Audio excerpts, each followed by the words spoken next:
Welcome back to the Cheap Heat Productions podcast.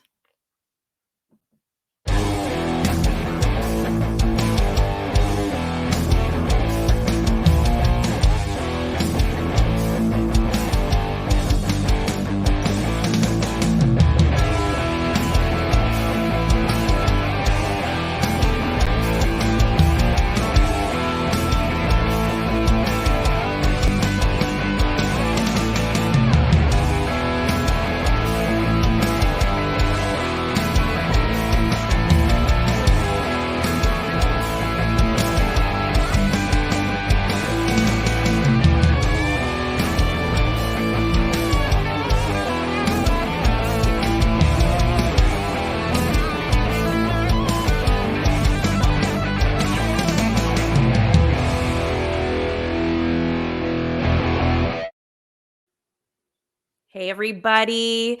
Different face here today. You've seen me before, but I'm Kelly. I'm filling in for Maurice today. So different host. But I am joined today by former WWE, WCW superstar Jeff Jarrett. Welcome to the show, Jeff. Kelly, thanks for having me on. I was impressed by that show. And when you go down the who's who of Cheap Heat Productions, Carol Baskin. Carol Baskin. I mean, does it get any bigger than Carol Baskin? I mean, I got to watch that episode. You know, we chatted just briefly as we were doing our hellos before we rolled tape and about the true crime component of what you guys do. Yeah. I think that was a fascinating discussion, everything going on and her world over the last couple of Maurice interviewed her before Tiger King 2 came out, so kind of setting the record straight whether she actually killed her husband or not. So but yeah, that's how Maurice and I kind of have gotten together with the true crime and wrestling aspect of things. But fascinating. Yeah, but as far as you go, welcome to the show. I'm glad you're here today. You are kind of like taking over the podcast scene right now. You've got a new podcast out, and I would love to hear about that since I'm a podcaster and everything too. Let's hear about that. You know, Kelly, I'm going to flip the switch on you because you're a podcaster. I don't get this opportunity. What made you want to do a podcast? Because my gosh, Jeff, I'm supposed to ask the questions. This is part of my, and I'll tell you because anyway, just give me the short version. The short version. I've been listening to podcasts since they were a thing. Basically, I used to listen to them all the time, and true crime was my thing. I loved true crime, and I thought, you know what? I have a background in radio and stuff like that. I could totally do a true crime podcast. So I tried it and I did it. And here I am now. And it's my full-time job now. Amazing. I would have, and you probably never would have dreamed you'd have been a podcaster doing it full time. No, absolutely not. My grandmother got into wrestling in 1946. What? Yeah, she didn't wrestle. She did everything but wrestle. She promoted, but she started out literally selling wrestling tickets in Nashville, Tennessee. Oh, wow. A lady made it in a man's world back in the 40s. So that is impressive. That's a podcast right there for you. But, that is. Yeah, we'll have to talk about that. So my father, obviously, hanging around the wrestling industry, then he got in and he wrestled and promoted. So it's a family business. So I've been around a long time. But as a part of the industry, there is an awful lot of, in the early days, a lot of road miles running up down the roads, then planes and trains and automobiles and buses and all that. So storytelling is what we have always done in our industry off the clock. Tell an old story of a wrestling show or whatever it may be. So storytelling is a part of it. But obviously what we do as well in our industry is the easy low-hanging fruit term is male soap opera. We tell stories, physical, so, all that kind of stuff. Yep. So blending the two of that in my background for 35 years, I have talked enough in my career. I thought I had no interest in doing a podcast. And sorry about my dog. Don't worry about it. I have 3 of them. I have to lock them up when I roll tape, so I can relate. Don't worry. I'm a dog lover. There we go. He likes my stories, what he's doing. And that's what it is. He's really happy. That's his way of cheering you on. Sorry. Anyway, so I was approached in 2017 was the first time, and I really said no. I just like, look, I've told stories. People don't want to hear these. I don't want to tell them. Yep. But my partner Conrad Thompson was persistent about it. He started a podcast with Bruce Pritchard, so he has a big family of there's 7 of us that are full time. But Wow. he approached me the last couple of years. He continued to, but I say all that. We joked about Tiger King. There's 2 things I watched in the early days of the pandemic. One would be Tiger King. Oh yeah. Who 2, didn't? yeah, and 2 would be The Last Dance. And that was a Okay. documentary about basketball, and I'm a basketball guy, and specifically, I am a Bulls fan and a Michael Jordan fan. But Kelly, Yes. when I watched Jordan sit down with that laptop in his lap, and he would watch something that happened 20 years ago, a game or whatever it may be, and then he would look up at the camera and start talking. As a fan, I was mesmerized. I just wasn't compelled. I was like, that is awesome content. I could not watch. I'm not a binge watcher. I'm maybe a little bit of old school. I'll watch one episode and walk away. And my wife looks at me and goes, "We can watch the whole season," and she will in one night. Not me. I like to I watch do him. that too. Oh God. But anyway, it really, Kelly, made me look at the podcasting world differently.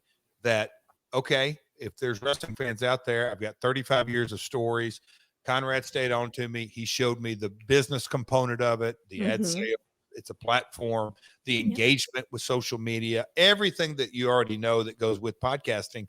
And so I said, okay, and here's the shirt, My World. That's the name of That's the name of it. My World. Yep. That's a yeah, cool name of shirt. the podcast, but it comes from that's the name of my ring entrance music for Yep. years. Yep. So now it's something that the podcast and look, 90 days in, we got nominated for best new podcast.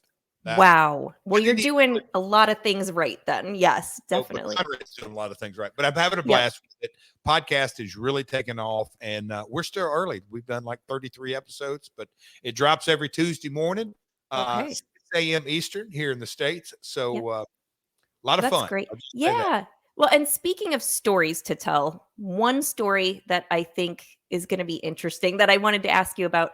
Tell me about, so he's such a character. Tell me about your first interaction with Vince McMahon. How did that go? Oh, God. Whew. Or do you have any crazy Vince McMahon Well, I mean, stories or anything so interesting about it's him? about the first time. It was one of the first times he flew and came down. This is before the evil heel persona of the chairman, Mr. McMahon, that we see on Yep. TV. And I think he's the greatest heel persona in the entire history of our industry. But Yep. he was Mr. McMahon in Memphis, Tennessee for my father's promotion. And he came down and him and Jerry Lawler worked the very beginning of a storyline. And so watching Vince and meeting him in 90s is but knowing that he had WrestleMania and Hogan Andre and Hogan and Randy Savage was a personal friend of the family but also a co-worker and Hulk Hogan was in the territory. So I'd met a lot of folks that had gone and worked for him, but getting to see him and interact with him, he is such a unique individual, but man, super smart, visionary, but above all else, he's a businessman. Yep. Yep. He's not probably as big and scary and mean as he makes himself out to be. Oh, he can be. No. Yeah. So so many stories I'm sure you have, but so you're hitting the podcast world right now. How about movies? So you were in the movie Spring Breakers with James Franco. So do you have any plans on hitting the big screen again in the future or what do you think? Well, Kelly, that opportunity literally dropped out of thin air, sitting at my desk. Because I've told this story and I've told it a couple of times over the last year or so around the podcast. People go, "Hey, weren't you?" And so I got an email and they said, "Hey, Val Kilmer was supposed to be the part, but he had to drop Wow. off." And they're Yep. like, "We would like for you to read for this." And I'm like, "Yeah, sure." I thought it was a joke because it was a cold email that I received. Anyway, did the read in my office and sent them back and you got it. And they said, "Oh yeah, Selena Gomez is in this movie and Yes. Vanessa, all these lists." And look, I've got 5 kids, 4 of them are girls. And, years ago, Disney Channel and Selena and all that. And I was excited that they were going to get the opportunity to meet her on set as anything, but it was a fun part. But I don't Yeah. have plans to. No big Hollywood aspirations. Never had. Stick with the podcast. Well, Yeah. that's too much of a hurry up and wait world, and that really Yeah. way too Yeah. much. Yeah. Okay, so back to your days in in the ring. So you had this move, the guitar shot. That was your big thing. I was kind of wondering, um, we've talked about a lot of crazy things on this show, but You have talk has about anyone murder on your show, of course. Guitar shot isn't as great. No, go ahead. but has anyone did you ever really like injure anyone really badly with the guitar shot? What's the craziest thing I that don't happened say with that? I don't say badly. I've certainly left a few folks that needed to get stitches. Their bell rung on occasion, but Yeah. no serious injuries. Look, what we do is not a tap dance. It's a Yeah. little bit more physical than ballet. So Yep. it comes with the territory, but no real serious injuries. Yeah. Well, Maurice and I always talk I about tried that. to murder. Do you know Oh, Beetlejuice from Howard Stern show? yes.